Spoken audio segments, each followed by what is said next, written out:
अरे अमृतवेल की सज्जा गाथा नंबर 22 है। થોડલો પણ ગુર પડતરો સાંભળી હર્ષ મન આણ રે दोष लव पण निज देखता निर्गुण निज आत्म जान रे। 3 गाथाओं में अनुमोदना और वो भी सुकृत की।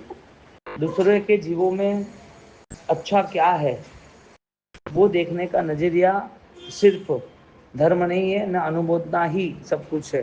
ये सब देखते देखते अनुमोदना करते करते ये भी देखना जरूरी है कि इस अनुमोदना के पीछे मेरा हित क्या है। यहाँ हित की दृष्टि से दोषक्षय की बात करते हैं। दोषक्षय यानी कि जो जीवन में सुधार लाना है वो संकल्प के साथ लाना चाहिए। इसके लिए लगातार धर्म क्रिया में जुड़ने वाले लोग वो सुधार लाने का मन नहीं करते, क्रिया करने का मन करते, सुधार का मन नहीं करते। सुधार लाना वो अपने आप को देखना यानी कि आत्मनिरीक्षण हुआ, और वो जो सुधार है वो आत्मसाक्षी भाव बन जाता है। क्यों? क्योंकि सुधार लाने की जो प्रक्रिया है वो अभिमान को समाप्त कर देता है। अपने प्रायश्चित से यानी कि अपने दोषक्षय के कारण अपने दोष को खत्म करने का जो भाव आया है वो व्यक्ति, वो आत्मा पवित्र बन जाता है। क्योंकि ये संसार की स्थितियों में, अनंत काल की स्थितियों में, निमित्त के स्थितियों में ज्यादातर दोष बुद्धि ही होती है। धर्म का रास्ता है कि ये संसार कितना भी भयंकर दोषवान हो, लेकिन स्वयं जब वो अपनी आत्मा को शुद्ध करना चाहता है, अपनी आत्मा को पवित्र बनाना चाहता है, यानी कि जो दोष है उसका क्षय करना चाहता है, तो उसे दोषक्षय यानी कि परिवर्तन निश्चित है। अब आपके जीवन में गुण हो और दोष हो तो क्या समझना, गुण दोष दोनों में है, जीवन में तो रहना ही है, लेकिन उसके जीवन में प्रतिपल उसकी जागृति रहती है कि मैं कहीं पर भी मेरे आत्मा को डुबाने का ऐसा कभी मन न बनाऊं। दोषक्षय किसे कहते हैं? जहां पर वो अपने सुधार के लिए कटिबद्ध होता है। तो सुधार का जो मन है ना, वो ही आत्मशुद्धि यानी कि आत्मा का निरीक्षण। क्योंकि सुधार किसका करना था? अपने दोषक्षय का। तो जैसे जैसे जैसे उसके जीवन में परिणाम बदलते गए, यानी कि मन के जो नेगेटिव पॉइंट्स थे वो बदलते गए, तो लास्ट में क्या आएगा? उसको उसको कर्म ही यानी कि आत्मशुद्धि आएगी। किसी ने 10 फुट नीचे पानी है, 10 फुट नीचे ऐसा पता चला है। अब जो जमीन खोदते जाएगा तो वो खोदते खोदते 5 फुट 6 फुट 7 फुट खोद लिया। अब पानी कितने फुट है? 3 फुट। अब जगह का खोदना यानी खुदान करना, वो खुदान करना 7 फुट हुआ, तो जगह 7 फुट खोदी है, तो इसका मतलब उसका लक्ष्य क्या है? पानी जल्दी से जल्दी मुझे जमीन में से मिल जाए। अब 3 फुट ही बाकी है। 9 फुट खोदने के बाद भी उसकी मेहनत पानी की है। तो 9 फुट का कार्य जगह का, मिट्टी का, रेत का बनता है, पत्थर कंकड़ निकलते जाते हैं।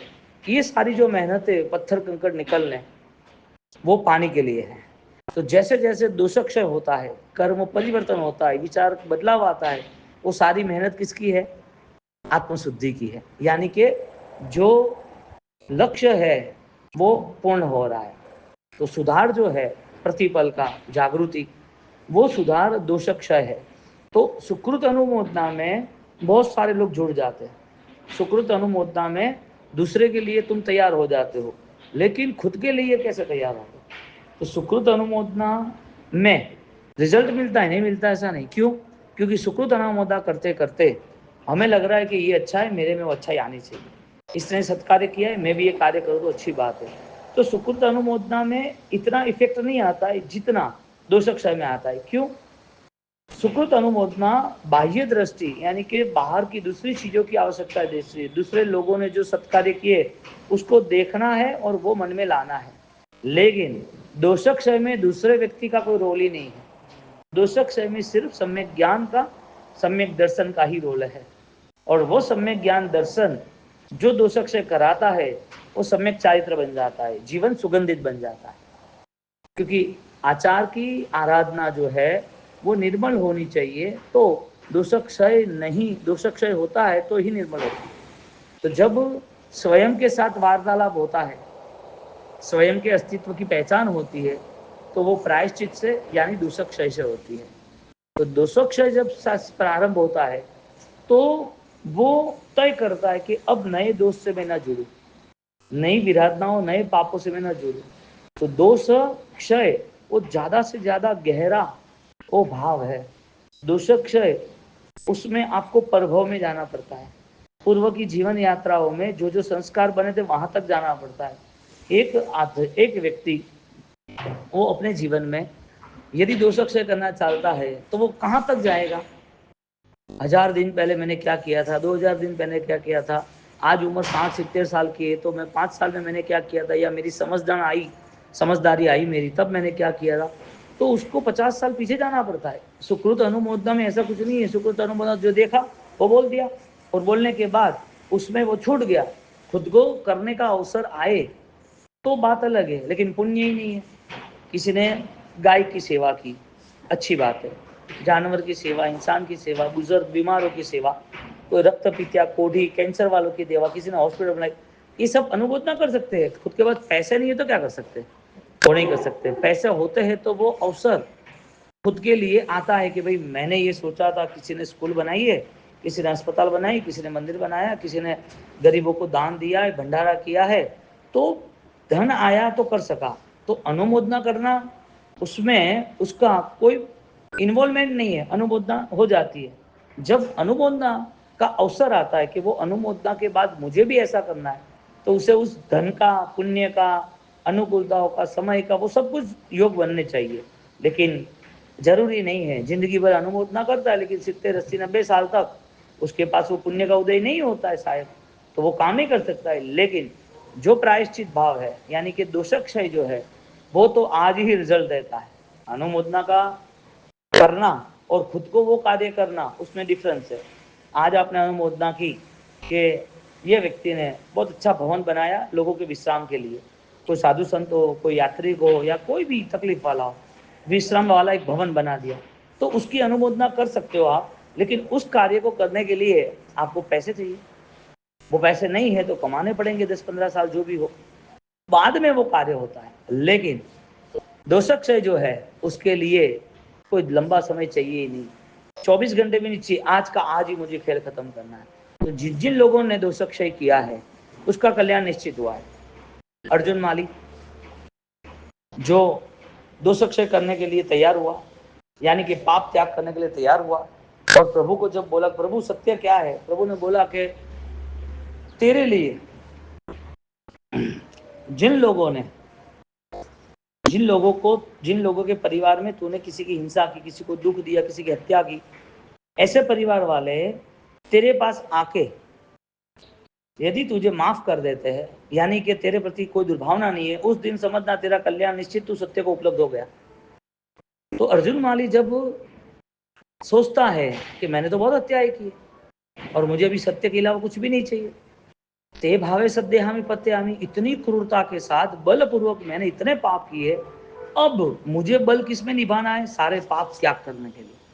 इसके लिए पाप करने वाला जो बल उपयोग करता है वो बल उसको पाप का पल्ला भारी कर देता है। जब प्रायश्चित करना है तो वो प्रायश्चित परमात्मा का आशीर्वाद बनता है, लेकिन शर्त ये है उसमें 1000 गुना बल चाहिएगा। सामान्य बल से प्रायश्चित होता ही नहीं है, दूषक से होता ही नहीं है। तो वो पाप खत्म हुआ कि नहीं वो कैसे पता चलेगा? उसे अपने आप को बलवान बनाना पड़ेगा कि मेरे ये सारे पाप, आभव और परभव, वो सारे पाप को मुझे समाप्त करने। तो उसके पास रास्ता अंतर्मुखी जीवन का है। हालांकि पाप का प्रायश्चित नहीं हुआ, दोषक्षय नहीं हुआ, तो वो तो बोझ है ही, उससे वो भुगतना ही भुगतना है। जिन्होंने जो भी मन से भी, मन रिलेटिव भी जो विराधना हुई है उसका भी पाप है। मार कहता दुख होवे, मारे किम न भी होए। शब्द भाषा में भी यदि हिंसा है तो वो भी हिंसा एक पाप है। तुमने क्रिया से नहीं की है, शरीर से हिंसा नहीं की, फिर भी वो पाप है। तो जो पाप मन से है उस पाप के लिए मन को कितना तैयार करना पड़ता है, उस मन से उसको कितनी ताकत लगानी पड़ती है। क्योंकि आज का टेंशन है हमें, आज समझदारी आई कि 5 साल 6 साल 10 साल के बाद स्कूल में गए थे या कहीं कोई खेलने कूदने में गए थे या जानबूझ के कहीं पर हमने छोटी उम्र में चींटियाँ मार डाली, कोई पेपर जला दिए बहुत सारे, जानबूझ के हमने कुत्ते को पत्थर मारे, गाय के ऊपर पानी ढोला, जोर से उसको परेशान किया, ये सब बहुत कुछ पाप किया, आज पता चलता है। तो आज जो पता चला है उस पाप का तो प्रायश्चित कर लेंगे, लेकिन पूर्व भव में जो किया था वो, इसके लिए मन सजग अवस्था में रहेगा, आत्मबल के आधारित यदि कोई कार्य करेगा तो ज्ञानी कहते हैं कि आत्मा आधारित जो भी प्रायश्चित, साक्षी भाव से जो प्रायश्चित है, अपसख्यम जो शब्द है, वो तुम्हें पाप पता नहीं है, फिर भी पूर्व के सारे पाप समाप्त हो जाएंगे। इसके लिए दोषक्षय करना, वो सीधा परमात्मा का आशीर्वाद मिलता है। दोषक्षय करना यानी पवित्र बनना, यानी खुद परमात्मा का अवतरण अपने जीवन में करता है। तो ये जीवन का श्रेष्ठ और अंतिम मंगल यही है, सर्व कर्मों से मेरी मुक्ति हो, सर्व पाप और विराधना से मैं बंधनों से मुक्त हो जाऊँ। सारी जंजाल जो कर्मों ने दी है, वो कर्मों के सामने यदि मेरी नजर जाएगी तो मैं समता भाव से सहन करके, मेरे मन को स्थिर करके सारे पाप को साफ कर दूंगा। पूर्व के सारे पाप याद नहीं आ रहे, पूर्व के बहुत सारे पाप सिर पे खड़े हैं और वो हमें दिखता है पाप का फल। कोई व्यक्ति श्रीमंत है, धनवान है, तो अचानक से उसके जीवन में कैंसर आ जाता है, डायलिसिस किडनी करनी पड़ती है, अपाहिज हो जाता है, पैरालिसिस हो जाता है, बहुत सारी प्रॉब्लम है। धन का पुण्य है, परिवार का पुण्य है, समाज में नाम यानी कि इज्जत शान शौकत है, लोग सलाम करते हैं, सब सम्मान मिलता है। इतने पुण्य के बीच ये दुख कहाँ से आया? जवाब है कि जो पूर्व में पाप किया था उसका ये नतीजा है। तो पाप का यदि सफाया नहीं किया, प्रायश्चित नहीं किया, तो वो पाप बढ़ता जाएगा, वो सामने आएगा। तो जिसको ऐसा पता चला है कि पाप का फल है और वो पाप मैंने पूर्व भाव में किया है, उस फल से मुझे मुक्त होना है, या तो फिर वो फल कितना भी आ जाए मुझे स्थिर रहना है, उस ज्ञान के द्वारा वो प्रायश्चित करता है। तो प्रभु महावीर को भी दीक्षा हुई, जन्माभिषेक हुए, डिक्लेरेशन हो गया, समोषण बन गया, फिर भी विराधना और वो पाप का फल था वो वापिस उनके सामने आ गया कि 6 महीने तक भोजन का अंतराय हुआ, 6 महीने तक पूरी रात भर 20 उपसर्ग हुए, पूरी रात भर कान में खिले मार दिए। ये पुण्य के उदय में दुख कैसे आया? साक्षात परमात्मा का पुण्य का उदय के करोड़ों देवी देवता उनके वंदन करते, ऐसा पुण्य है तो दुख कैसे आया? जवाब है पूर्व भव के भी पाप सिर पे थे जिनका प्रायश्चित नहीं हुआ तो कुछ बाकी रह गया। तो जिन्होंने पूर्व भव में 12.25 लाख मासक सेवन किए 25वें भव में, तो भी पाप नहीं उतरा भगवान जैसे जीव को। तो मोक्ष कितनी महान स्थिति है, सिद्ध होना कितनी ताकत है। ऐसे परिणाम को निरंतर याद कर कर उसे प्रायश्चित करना है तो वो दोषक्षय होता है। तो बाह्य भावों से, व्यवहारिक सामान्य जीवनों से, सामान्य क्रियाओं से यदि प्रायश्चित होता तो इसको अलग दूसरा रास्ता नहीं बताते आत्मशुद्धि का, क्योंकि क्रिया का जो कार्य है वो पुण्य बंध का कार्य है, क्रिया का जो कार्य है वो शरीर बल का कारण है, क्रिया का जो कार्य है वो पर्व यानी कोई अच्छे दिन आते हैं, कोई जुड़ते तो करते, लेकिन ये सब चीजों में प्रायश्चित हुआ कि नहीं कैसे पता चलेगा? तो जो लोग क्रिया के समय तीव्र परिणाम से आराधना करते, कोई भी ध्यान करो, भगवान की भक्ति करो या तप त्याग करो, कुछ भी करो, शर्त इतनी है सब कुछ सम्यक ज्ञान युक्त होना चाहिए, तो वो पाप उसका उतरता है। तो जो पाप हुए हैं जीवन में वो याद आते हैं, तो जब तक समझदारी थी शुरू हुई तब से याद हुआ, यानी 5-7 साल से, तो उसका भी प्रायश्चित हुआ नहीं। और पूर्व भव का तो याद आता नहीं है। भगवान ने रास्ता बताया, प्रतिपल जागरूक रहना है, मुझसे कोई ऐसा दोष मन में ना आ जाए कि जिनके कारण मेरा ये जीवन निष्फल जाए, मैं डूब जाऊं, मेरा ये भव पूरा यूं ही निष्फल चला जाए, ऐसा मुझे कोई भी कदम उठाना नहीं है। उसकी पूरी एक स्थिति बन जाती है कि ज़्यादा से ज़्यादा मैं आत्मशुद्धि के लक्ष्य बना कर आगे बढ़ूँ। मेरी आत्मशुद्धि होनी वो मेरे लिए बहुत ही सब आवश्यक है और सबसे पहला यही मेरा केंद्र है। मेरी आत्मशुद्धि के बिना मुझे दूसरे जो भी कार्य है वो मेरे लिए उपकारी साबित नहीं होंगे। अपसखियम, इसके लिए अवेयरनेस, जागृति, जो हमारे लिए चित्त की शुद्धि है, आत्मशुद्धि से बोलते हैं, वो आवश्यक है, वो जरूरी है। तो थोड़े लो पण गुण परतणो आणी मन हर्ष आण में, सुकृत अनुबोधना किसी और के अच्छे कार्य को देखना, थोड़ा भी अच्छा कार्य है तो भी आनंदित होना, वाह धन्यवाद। इसका मतलब ये हुआ कि वो नेगेटिव देख ही नहीं रहा है। और दूसरा स्टेप ये है, कदम ये है कि जो मेरे में दोष है वो तो मुझे हर पल देखना ही है कि मुझे क्या इतना ईगो क्यों आ रहा है, अहंकार क्यों आ रहा है, मुझे सेवा करनी है, मेरे भाव क्यों सेवा के नहीं बन रहे, मेरे जीवन में मुझे आराधना करनी है तो एकाग्रता क्यों नहीं आती है, मेरे जीवन में मुझे जो विराधना त्याग करना है तो मैं कम से कम क्यों ना करूँ, जीवन मुझे व्यतीत करना है तो मेरी चिंतन यात्रा से ही होगा। चेतन ज्ञान अजवाणिए रे टाड़िए मोह संताप रे। तो यहाँ पर चेतन को ज्ञान अजवालना यानी ज्ञान उजालना, तो चेतन आत्मा का उद्देश्य से वो आगे बढ़ता है। तो सबसे श्रेष्ठ कला एक ही है, अपने आप को समझाना। चंद्र की 16 कला होती है, चंद्र 16 कला, पूनम के दिन पूरा चंद्र एकदम वाइट पूरी पृथ्वी को सफेद कर देता है पूनम के दिन। तो उस पूनम शरद पूर्णिमा को और चंद्र में लाइट आता है, वो चंद्र सामर्थ्यवान बन जाता है। तो वो जो शीतलता है वो 16वीं कला के समय खिलता है, 15वीं कला तक नहीं होता है। तो 16वीं कला सर्वश्रेष्ठ कला एक ही है, अपने आप को समझाना। तो जो व्यक्ति अपने आप को समझाकर निर्णय कर सकता है कि सही गलत क्या है, मुझे क्या करना, ये क्यों कर रहा हूँ, ये नहीं हो तो अच्छा है, ऐसा व्यक्ति वो परम समाधि को उपलब्ध होता है। और जीवन का अंतिम मंगल यही है कि ये जीवन समाधिमय रहे, समाधि में ही छूटे, नए जीवन की यात्रा भी जैन शासन युक्त, जैन दर्शन युक्त, आत्मकल्याणकारी हो। और वर्तमान में यदि समाधि के साथ रहे तो वो समाधि का पूरा भाव मुझे अंत समय में साथ देगा। तो आज की समाधि यानी चित्त शुद्धि, जो चित्त शुद्धि चेतन के लिए, चैतन्य के लिए उपकार साबित होती है। अब शुद्धि के लिए किसी की आवश्यकता रहती नहीं है। कौन सी ऐसी किताब है जो तुम्हारी शुद्धि के लिए तुम्हें रास्ता बताएगा, कौन सी ऐसी वांचना है, कौन सा ऐसा आगम है, कौन सी ऐसी क्रिया है जो तुम्हें आत्मबल में आगे ले जाएगा, वो तो खुद को करना है, खुद को सत्य अपनाना है। और वो सत्य सही है, इसके लिए मुझे हर बार उसी प्रोसेस में, उसी प्रक्रिया में जाना है। अब वो आनंद प्रायश्चित का यदि सही है तो वो रेगुलर करेगा। कभी कभी होता है तो आनंद नहीं है, वो सामान्य ज्ञान है। कभी कभी कैसे हो सकता है, तो यहाँ चित्त प्रसन्न रे पूजन फल लई, पूजा अखंडित है, चित्त की जो प्रसन्नता है वो अखंडित रहती है। रिएक्शन आना इसका मतलब धर्म से वंचित होना, दोष निकलते हैं किसी और के लिए तो ही रिएक्शन आते, कोई गलत है तो इसके लिए तुरंत ही मन में धारणा कर दी, वो दोष दृष्टि हुई। यहाँ बात थी थोड़े लो पण गुण पर पानी मन हर्ष आना दे, किसी की अनुमोदना कर दी, सत्कार सही अच्छी चीज देखने थी, लेकिन वो नजरिया ही नहीं है, तो नजरिया नहीं है तो उसको रिएक्शन स्टार्ट हो जाएगा, ये ऐसा है, उसने ये किया, ये नहीं किया होता तो अच्छा होता है, ऐसे जाने।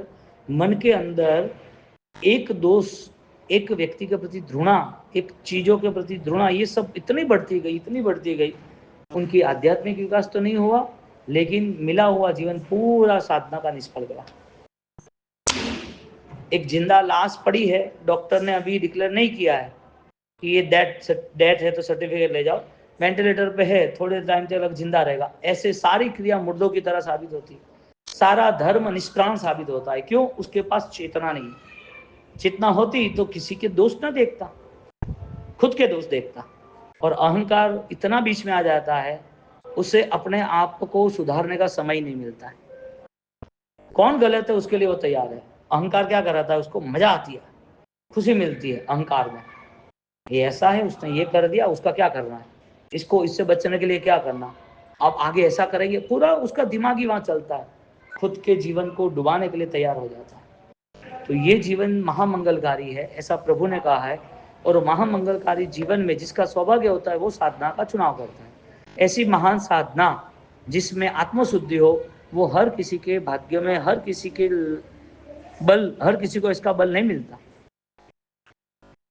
अब कहाँ पर पुण्य का उदय, कहाँ पर मानव जीवन की अनुकूलता के साथ सारी आराधना। एक छोटा बच्चा इस पृथ्वी पर जन्म लेने के बाद 8-10 साल के बाद यदि उसको सुनना बंद हो गया, देखना बंद हो गया, पैर नहीं चल रहे भूल से, यानी कि कोई कर्म के कारण वो ज्यादा प्रॉब्लम आ गई, मानव जीवन मिला लेकिन पूरा जीवन डैमेज, पूरा जीवन पूरा उसका विकल, पूरा जीवन पाप युक्त, पाप का फल दुख के साथ जी रहा है। अब मानव जीवन मिलना और इतने सारे दुख, क्या काम का। तो जिसको जो अनुकूलता मिली है उसका कॉन्शियस ही काम नहीं कर रहा है। ज्यादातर लोगों को अनुकूलता मिलने के बाद वो अनुकूलता जितना पुण्य उदय है सब जला के खाक कर रहा है, क्योंकि जितने अनुकूलता मिलती है उसको विदोष, हिंसा, झूठ, माया, दम, वो शुद्ध वो पाप लगते ही नहीं है उसको। उसको तो ऐसा लग रहा है कि ये क्रिया ही धर्म है, ये क्रिया नहीं करे तो हम पाप नहीं करते, इतना ही दिमाग में। अपने मन में जो जितना भी दंभ छुपा है, निंदा, ईर्षा, माया, जो भी परिणाम हमारा अशुद्ध है, उसे कैसे पहचाने, हमारे चित्त के करीब हम कैसे जाए। तो ये तो जीवन चाहो या ना चाहो। कल सूरत के इस ज्यादा पानी आए तो आज सब बंद रखा था, तो कल बंद रखा था, तो पानी आया तो पानी में जो ऑलरेडी जाने आने वाले थे, वायर को टूट गया, इलेक्ट्रिक का करंट लगा, मर गए 10 लोग। जीवन का क्या भरोसा, हम किसके भरोसे जी रहे हैं कि आगे ऐसा होगा, ये करेंगे, वो किसके भरोसे, कुछ भी नहीं है।